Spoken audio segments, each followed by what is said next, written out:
কাচ্চি বিরিয়ানি তো বাসায় অনেকেই রান্না করেন, তবে আমার এই ভিডিও দেখে একবার হলেও এই প্রসেসে রান্না করে দেখবেন। রেস্টুরেন্টের থেকে স্বাদ হবে দ্বিগুণ। যে খাবে সেই আপনার প্রশংসা করবে। আশা করছি পুরো রেসিপি আপনাদের কাছে ভালো লাগবে। বিরিয়ানি রান্না করার জন্য এখানে 2 কাপ পরিমাণে বাসমতি চাল নিয়েছি। আমি এখানে ফরচুন ব্র্যান্ডের 2 কাপ পরিমাণেই চাল নিয়ে নিচ্ছি। চালের মাঝে পানি দিয়ে বেশ কয়েকবার ধুয়ে নিব। ধুয়ে যতক্ষণ না পর্যন্ত স্বচ্ছ পানি বেরোবে ততক্ষণ পর্যন্ত ধুতে হবে। এরপর নর্মাল পানি দিয়ে 1 ঘন্টার জন্য ভিজিয়ে রেখে দিব। এরই মাঝে অন্য পাতিলে 1 কাপ সয়াবিন তেল দিয়েছি, 1.5 কাপ পেঁয়াজ কুচি দিয়েছি। পেঁয়াজটা এখন বেরেস্তা করে নিব। কাচ্চি বিরিয়ানি রান্না করতে আমি প্যাকেট মশলাটাই ব্যবহার করব।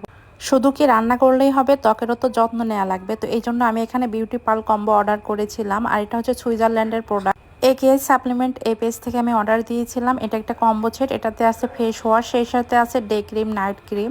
এই প্রোডাক্টটি BSTI অনুমোদিত। চাইলে আপনারা কিন্তু অর্ডার দিয়ে নিতে পারবেন।